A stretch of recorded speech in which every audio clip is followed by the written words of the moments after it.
मागिले अध्यायी मच्छिंद्रनंदन त्रिविक्रम देई संचारुण गोरक्ष तीर्थासना कारणे धाडिलेसे मच्छिंद्रे या परी गोरक्षनाथ मयी भ्रांता नाना तीर्थ तो गोरक्ष तटी अकस्मात येऊन या पोचला तो अरण्यात गौरकुमार परमदला शुद्धातुर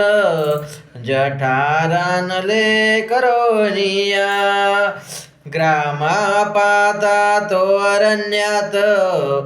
उदक एक योजून न मिळे ते तया स्थानी शुद्धाकांत अनल जैसा पेटला